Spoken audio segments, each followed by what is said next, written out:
आज हम देखने वाले हैं 10th क्लास का जो ज्योग्राफी है, इसका फर्स्ट चैप्टर भारत संसाधन और उपयोग। इसमें हम ला दिए हैं 50 ऑब्जेक्टिव क्वेश्चन जो कि एग्जाम के दृष्टिकोण से बहुत ज़्यादा महत्वपूर्ण है। तो आप सभी लोग इस 50 क्वेश्चन को अंत तक जरूर देखिएगा और आपका इसमें से कितना सही आंसर हुआ है कमेंट बॉक्स में जरूर कमेंट करेगा। चलिए देखते हैं फर्स्ट क्वेश्चन। देखिए यहाँ बोला गया फर्स्ट क्वेश्चन कि पंजाब में भूमि निम्नीकरण का मुख्य कारण क्या है।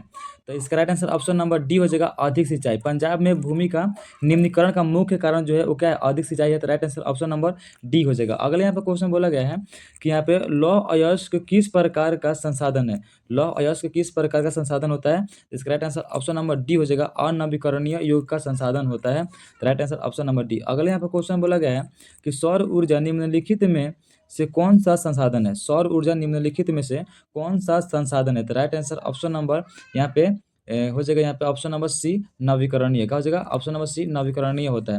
Right answer option number C. अगले यहाँ पे क्वेश्चन बोला गया है कि डाकुओं की अर्थव्यवस्था का संबंध है। डाकुओं की अर्थव्यवस्था का संबंध है। तो right answer option number B हो जाएगा, संसाधन के अनियोजित विध्वंस से। किससे, अनियोजित विध्वंस से। तो राइट आंसर ऑप्शन नंबर यहाँ पे बी हो जाएगा। अगले यहाँ पे क्वेश्चन बोला गया है कि क्योटो सम्मेलन किस देश में आयोजित की गई थी। क्योटो सम्मेलन किस देश में आयोजित की गई थी। तो right answer option number C, Japan में इसका आयोजन किया गया था। तो right answer option number C हो जाएगा। अगले यहाँ पे क्वेश्चन बोला गया है कि क्योटो सम्मेलन कब हुआ था। क्योटो सम्मेलन कब किया गया था। तो इसका right answer option number B, 1997 में क्योटो सम्मेलन कहाँ हुआ था, जापान में हुआ था। तो राइट आंसर ऑप्शन नंबर क्या हो जाएगा, यहाँ पे बी हो जाएगा। क्या हो जाएगा, बी हो जाएगा। अगले यहाँ पे क्वेश्चन बोला गया है कि चिपको आंदोलन किसने चलाया था। चिपको आंदोलन किसने चलाया था। तो right answer option number D, Sundarlal Bahuguna ने चिपको आंदोलन को चलाया था। तो right answer option number D हो जाएगा। अगले यहाँ पे क्वेश्चन बोला गया है कि नर्मदा बचाओ अभियान किसने चलाया। नर्मदा बचाओ अभियान किसने चलाया था। तो ये चलाए थे मेधा पाटकर। किसने चलाए थे, मेघा पाटकर ने चलाया था। राइट आंसर ऑप्शन नंबर यहाँ पे बी हो जाएगा। अगले यहाँ पे क्वेश्चन देखते हैं, बोला गया है कि हमारे पास पेट भरने के लिए कुछ हमारे पास पेट भरने के लिए बहुत कुछ है लेकिन पेटी भरने के लिए नहीं। यह कथन किसका है। यह कथन गांधी जी का है। तो राइट आंसर ऑप्शन नंबर यहाँ पे सी हो जाएगा, गांधी जी। गांधी जी बोले थे कि हमारे पास पेट भरने के लिए बहुत कुछ है लेकिन पेटी भरने के लिए नहीं। तो राइट आंसर क्या हो जाएगा, इसका ऑप्शन नंबर सी हो जाएगा। देखिए सभी क्वेश्चन महत्वपूर्ण क्वेश्चन है, तो आप लोग अंत तक इस वीडियो को जरूर देखिएगा। देखिए यहाँ पे क्वेश्चन बोला गया है कि तट रेखा से कितनी किलोमीटर क्षेत्र सीमा अपवर्जक आर्थिक क्षेत्र कहलाती है। अपवर्जक आर्थिक क्षेत्र कहलाती है। तो इसका right answer option number B हो जाएगा, 200 किलोमीटर को हम बोलते हैं अपवर्जक आर्थिक क्षेत्र। तो राइट आंसर क्या हो जाएगा, इसका ऑप्शन नंबर बी हो जाएगा। अगले यहाँ पे क्वेश्चन देखते हैं, बोला गया कि निम्न में से कौन अजैविक संसाधन है। निम्न में से कौन अजैविक संसाधन के अंतर्गत आता है, जिसमें क्या हो, जीव ना हो। तो यहाँ पे मानव में जीव होता है, पक्षी में भी जीव होता है, पेड़ में भी जीव होता है, लेकिन नदी में जीव नहीं होता है। तो right answer option number C हो जाएगा, नदी। नदी का हो जाएगा, अजैविक संसाधन हो जाएगा। अगले यहाँ पे क्वेश्चन बोला गया कि पहला विश्व शिखर सम्मेलन का आयोजन कहाँ पर हुआ था। पहला विश्व शिखर सम्मेलन का आयोजन कहाँ पर हुआ था। तो पहला का हुआ था रियो डी जेनेरो में, दूसरा हुआ था न्यूयॉर्क में, सेकेंड हुआ था, थर्ड हुआ था यहाँ पे कहाँ हुआ था, जोहान्सबर्ग में। तो इस सबको आप लोग याद रखिए, सब क्वेश्चन पूछता है। पहले का रियो डी जेनेरो, दूसरा का होता है न्यूयॉर्क और तीसरा का होता है यहाँ पे जोहान्सबर्ग। इसका राइट आंसर ऑप्शन नंबर यहाँ पे ए हो जाएगा। अगले यहाँ पे क्वेश्चन देखते हैं, बोला गया है कि पर्यावरण संरक्षण हेतु पहला विश्व शिखर सम्मेलन का आयोजन कब किया गया था। तो पहला विश्व शिखर सम्मेलन का आयोजन रियो डी जेनेरो में कब किया गया था, 1992 में किया गया था। तो right answer option number C हो जाएगा। अगले यहाँ पे क्वेश्चन बोला गया है कि निम्न में से कौन अनवीकरणीय क्या है, नवीकरणीय सॉरी क्या है, नवीकरणीय ऊर्जा का स्रोत है। निम्न में से कौन नवीकरणीय ऊर्जा का स्रोत है। Right answer option number B हो जाएगा, सौर ऊर्जा। सौर ऊर्जा क्या है, एक नवीकरणीय है, बाकी सब क्या है, अनवीकरणीय है। इसका right answer option number B. अगले यहाँ पे क्वेश्चन बोला गया है कि तृतीयक पृथ्वी सम्मेलन का आयोजन हुआ था। तृतीयक पृथ्वी सम्मेलन का आयोजन कब हुआ था। तो तृतीयक हुआ था, मतलब कहाँ पर हुआ था, तो जोहान्सबर्ग में हुआ था। तो राइट आंसर ऑप्शन नंबर यहाँ पर बी हो जाएगा, कहाँ हुआ था, जोहानसन में हुआ था।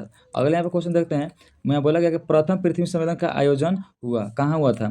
तो प्रथम हुआ था कहाँ पर, Rio de Janeiro. Right answer option number A हो जाएगा। अगले यहाँ पे क्वेश्चन देखते हैं, बोला गया है कि निम्न में कौन अनवीकरणीय संसाधन है। निम्न में कौन अनवीकरणीय संसाधन है। तो इसका राइट आंसर ऑप्शन नंबर यहाँ पे हो जाएगा, यहाँ पे राइट आंसर ऑप्शन का हो जाएगा, यहाँ पे जल विद्युत का हो जाएगा। जल विद्युत का है अनवीकरणीय संसाधन। राइट आंसर ऑप्शन नंबर यहाँ पे सी हो जाएगा। अगले यहाँ पे क्वेश्चन देखते हैं, बोला गया कि द्वितीय पृथ्वी सम्मेलन का आयोजन कहाँ हुआ था। तो द्वितीय हुआ था यहाँ पे न्यूयॉर्क। कहाँ हुआ था, न्यूयॉर्क में हुआ था। Right answer option number A हो जाएगा। अगले यहाँ पे क्वेश्चन देखते हैं, बोला गया है कि किसने कहा संसाधन होते नहीं बनते हैं, संसाधन होते नहीं बनते हैं, ये किसका कथन है? तो ये है जिमरमैन का। किसका है? जिमरमैन का है। Right answer option number A हो जाएगा। अगले यहाँ पे क्वेश्चन देखते हैं, बोला गया है कि सौर ऊर्जा निम्नलिखित में से कौन सा संसाधन है? तो सौर ऊर्जा क्या है? एक नवीकरणीय संसाधन है। तो राइट आंसर हो जाएगा इसका ऑप्शन नंबर सी हो जाएगा। क्या हो जाएगा? ऑप्शन नंबर सी हो जाएगा। अगले यहाँ पे क्वेश्चन देखते हैं, बोला गया है कि भारत में लगभग कितने प्रकार के खनिज होते हैं?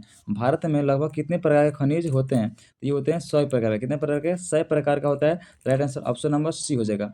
अगले यहाँ पे क्वेश्चन बोला गया है कि निम्नलिखित में कौन ऐसा जीव है जो केवल भारत में ही पाया जाता है? निम्नलिखित में कौन सा ऐसा जीव है जो केवल भारत में पाया जाता है? तो डॉल्फिन। कौन होता है? डॉल्फिन होता है। तो right answer option number B हो जाएगा। क्या हो जाएगा? बी हो जाएगा। और ये पाया जाता है गंगा में। कहाँ पाया जाता है? गंगा में पाया जाता है। तो इसको भी आप लोग याद रखिएगा।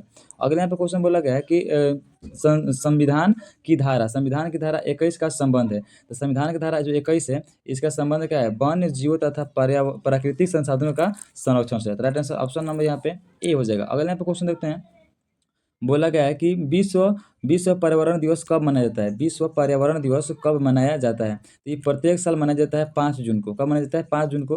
राइट आंसर ऑप्शन नंबर यहाँ पे ए हो जाएगा। अगले यहाँ पे क्वेश्चन बोला गया है कि टेक्सोल का उपयोग होता है। टेक्सोल का उपयोग किस में होता है? तो कैंसर के उपयोग में होता है। किस में होता है? कैंसर के उपचार में किया जाता है। तो राइट आंसर ऑप्शन नंबर यहाँ पे सी हो जाएगा। अगले यहाँ पे क्वेश्चन देखते हैं, बोला गया है कि चरक का संबंध किस देश से है? चरक का संबंध किस देश से है? इसका right answer option number C हो जाएगा, भारत से। किससे?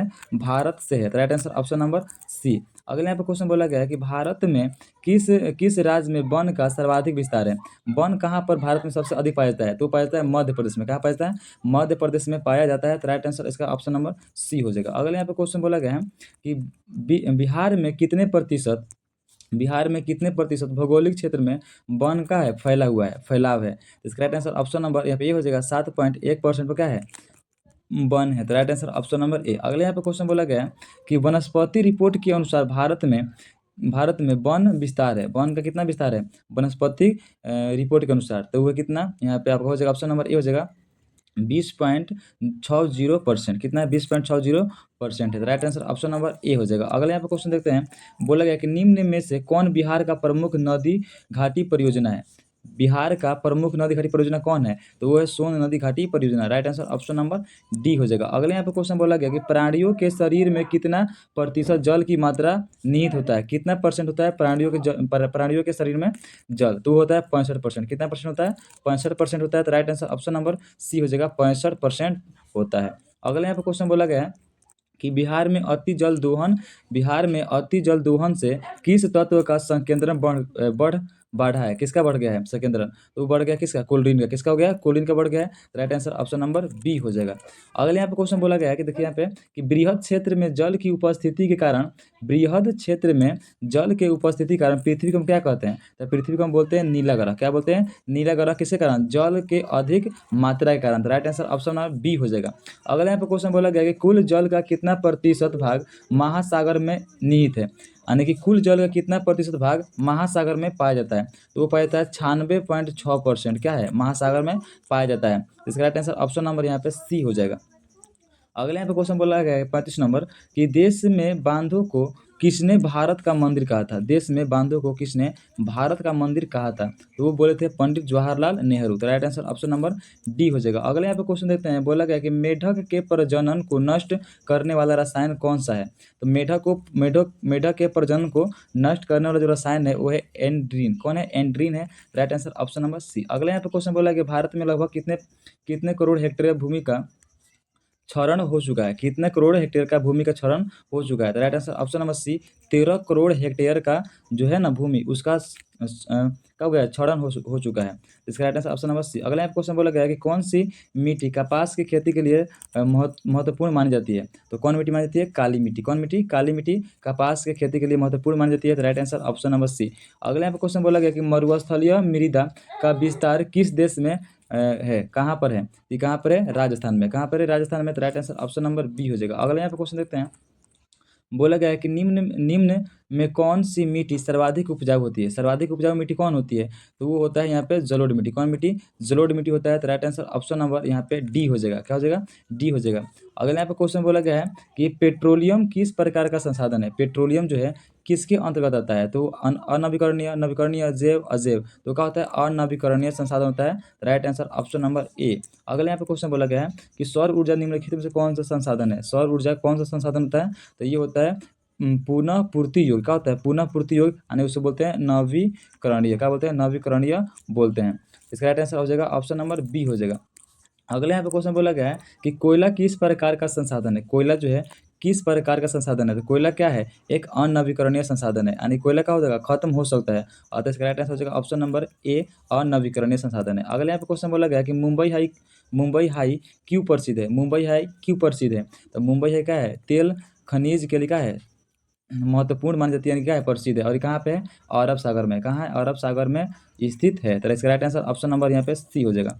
अगला यहाँ पे क्वेश्चन बोला गया 45 नंबर, डिगबोई क्षेत्र तेल क्षेत्र कहाँ पर स्थित है? डिगबोई तेल क्षेत्र कहाँ पर स्थित है? तो ये कहाँ पे है? असम है। कहाँ पर है? असम है। तो राइट आंसर ऑप्शन नंबर यहाँ पे सी हो जाएगा। अगला यहाँ पे क्वेश्चन बोला गया कि पेट्रोलियम किन चट्टानों में मिलता है? पेट्रोलियम जो है ना, किन चट्टानों में मिलता है? तो ये मिलता है परतदार चट्टान में। किसे मिलता है? परतदार चट्टान में मिलता है। तो राइट आंसर ऑप्शन नंबर यहाँ पे बी हो जाएगा। अगले यहाँ पे क्वेश्चन बोला गया है कि किस राज्य में खनिज तेल का विशाल भंडार स्थित है? किस राज्य में खनिज तेल का विशाल क्या है? भंडार स्थित है। तो ये कहाँ पर है? ये है असम में। कहाँ है? असम है। तो राइट आंसर ऑप्शन नंबर यहाँ पे ए हो जाएगा। अगले यहाँ पे क्वेश्चन देखते हैं, बोला गया कि कोयले का सर्वोत्तम प्रकार कौन सा है? कोयले का सर्वोत्तम प्रकार कौन सा है? तो वो होता है कौन? एंथ्रासाइट। कौन है? Anthracite. Right answer option number A हो जाएगा। अगले यहाँ पे क्वेश्चन बोला गया है 49 नंबर कि गोंडवाना समूह के कोयले का निर्माण हुआ है। गोंडवाना समूह के कोयले का निर्माण कब हुआ था? तो 20 करोड़ वर्ष पहले। 20 करोड़ वर्ष पहले। इसका राइट आंसर ऑप्शन नंबर यहाँ पे ए हो जाएगा। अगले यहाँ क्वेश्चन एंड लास्ट क्वेश्चन ये वाला है, बोला गया कि सीमेंट उद्योग का प्रमुख कच्चा माल क्या होता है? तो ये किससे बनता है सीमेंट? तो चूना पत्थर से बनता है। तो राइट आंसर इसका हो जाएगा ऑप्शन नंबर ए हो जाएगा। तो ये क्वेश्चन इस वीडियो का लास्ट क्वेश्चन था। आप लोग का वीडियो कैसा हो? अगर अच्छा लगा हो तो इसको लाइक कर दीजिएगा, और इसी प्रकार वीडियो देखना चाहते हैं तो इस चैनल को सब्सक्राइब कर लीजिएगा। चलिए मिलते हैं आप लोग से अगले वीडियो में। तब तक के लिए जय हिंद, जय भारत।